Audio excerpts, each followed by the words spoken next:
Are you able to say whose Maserati you got into the other day? It's definitely not mine, not any of my family, and it was a pleasure seeing you all today. Take care. Thank you. Can you just clarify? Is it a staff member? Jagmeet Singh, who once stood as a champion for the working class, now finds himself at the heart of a growing controversy. Choice to make. New Democrats have always been and will always be the party of the working class. And we have shown that very clearly recently. Jagmeet Singh is well known for speaking out against inequality and the extravagant lifestyles of the wealthy. However, he's now facing accusations that seem to go against the very values he has always fought for. The NDP is the party of the working class. At the center of this scandal is a luxury car, an indulgence that's caused many Canadians to question his true intentions. Mr. Speaker, the Prime Minister claims he's taking taxes off of fresh, made produce. He really does. He really does think that food comes from the grocery store, not from the farmers who actually grow the produce. That's why he, I guess, thinks he can carbon tax those farmers without taxing the food. And then you have his friend, the Maserati Marxist over there in the.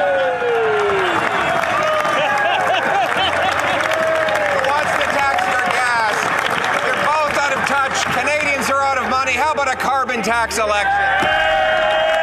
The situation became even more heated when Conservative leader Pierre Poilievre publicly criticized Singh for what he sees as hypocrisy, accusing him of living lavishly while claiming to fight for the less fortunate. Birds.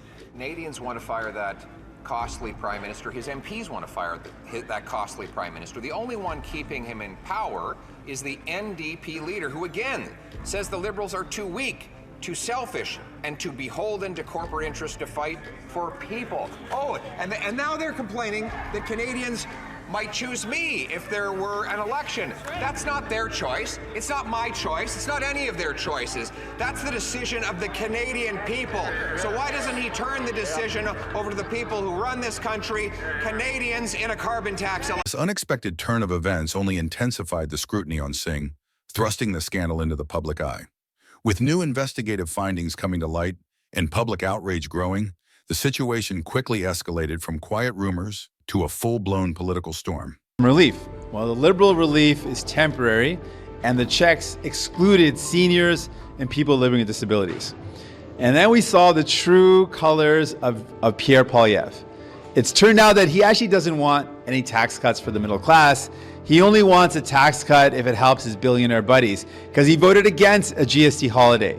So he is a fraud, not someone that wants to help out the working class. He's a billionaire bootlicker. That's who he is. Oh. So given the urgency of people getting help and our deep concern about the Liberals increasing taxes and sending out checks to people that exclude those that are most vulnerable, we're going to be forcing a vote to expand the GST to cover monthly bills like your cell phone and internet bill, and to make sure that it's permanent. In addition, we want to expand the checks to include seniors, that's retired workers, and people living with disabilities.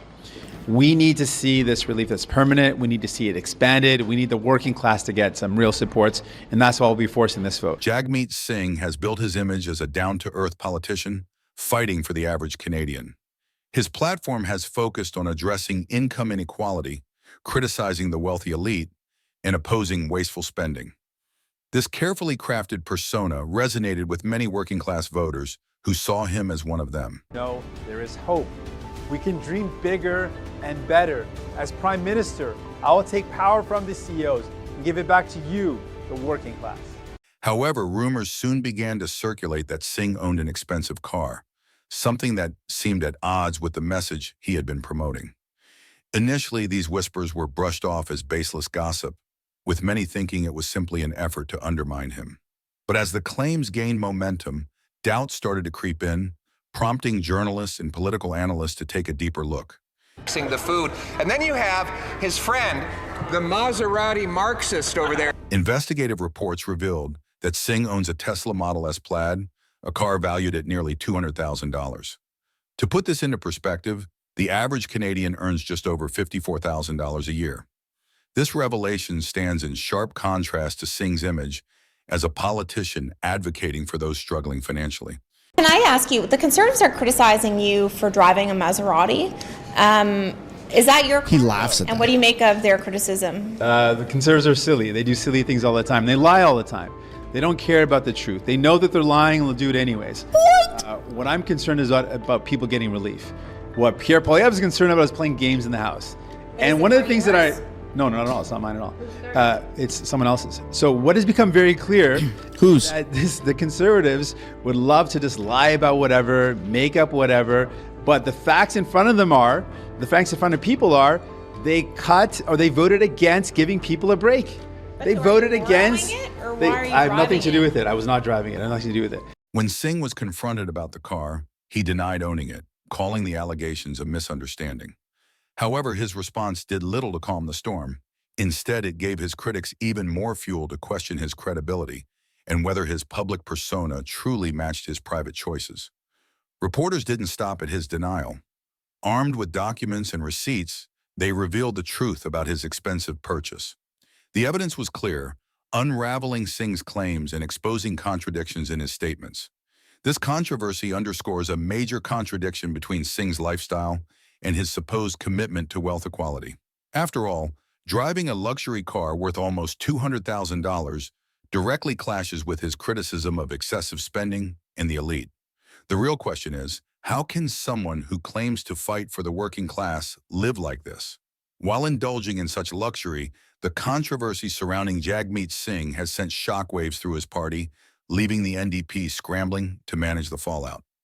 Reports indicate that party officials are deeply worried, with leaked internal documents revealing discussions about drastic actions, including a possible leadership review. The panic is palpable as the scandal threatens to destabilize both the party's image and its long-term strategy. Supporters who once saw Singh as the voice of the working class now feel betrayed. Many have turned to social media to express their disappointment, with some arguing that this revelation undermines everything Singh has stood for. Polls show the impact of this growing dissatisfaction, with Singh's approval rating plummeting by 15 points in just 2 weeks. This dramatic shift has deeply shaken the NDP's base, raising serious questions about Singh's future as a leader. The scandal underscores the growing difficulty of maintaining authenticity in politics, as voters are more closely examining the personal lives of their leaders, demanding that their private actions align with public values.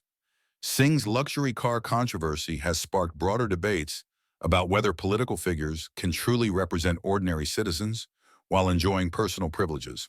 This isn't the first time Canadian politicians have faced backlash over their personal decisions. Justin Trudeau's blackface scandal and Doug Ford's lockdown cottage getaway are stark reminders that public perception can quickly turn when actions clash with public messaging. These incidents highlight the increasing demand for transparency and consistency in leadership. The debate over the intersection of personal choices and public life is now at the forefront of Canadian politics. Some argue that a leader's lifestyle should reflect the values they champion, emphasizing the importance of authenticity. On the other hand, a portion of Singh's supporters contend that personal choices shouldn't entirely overshadow a politician's policy achievements and governance. This divide complicates the conversation surrounding Singh's scandal. Experts are debating the fine line between transparency and political effectiveness. Some caution that excessive scrutiny may discourage capable individuals from entering politics, while others believe that personal choices are revealing of a politician's values and priorities. This tension reflects a broader issue in modern political leadership. For Singh, the road to recovery will be a steep one. His attempts to downplay the luxury car purchase as a non-luxury choice have been met with widespread doubt, further eroding his credibility. Rebuilding trust with both his supporters and the wider public will be challenging. For Singh and the NDP, recovery requires a clear, transparent strategy, one that directly addresses public concerns while realigning with the party's core values. Any further missteps could lead to even greater damage, both to Singh's reputation and to the party's future.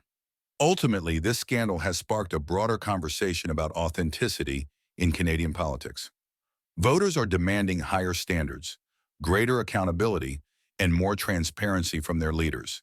Singh's actions have ignited debate about how much personal decisions should affect public trust and, ultimately, a leader's ability to recover. Can I ask you, the Conservatives are criticizing you for driving a Maserati. Is that your He laughs at And that. what do you make of their criticism? The conservatives are silly. They do silly things all the time. They lie all the time. They don't care about the truth. They know that they're lying and they'll do it anyways. What I'm concerned is about people getting relief. What Pierre Poilievre is concerned about is playing games in the House. And one of the things that No, not at all. It's not mine at all.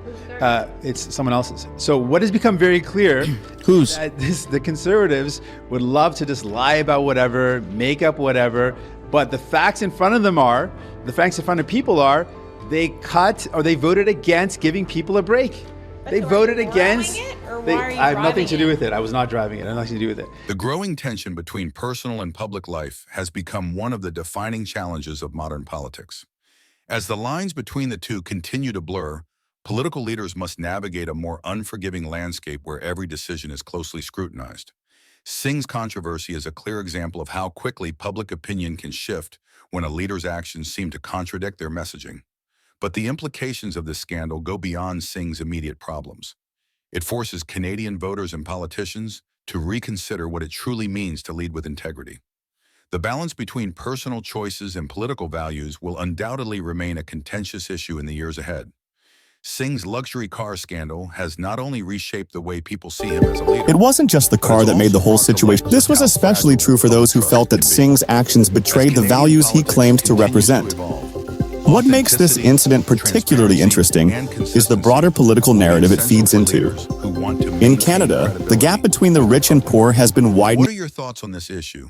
We'd love to hear from you in the comments.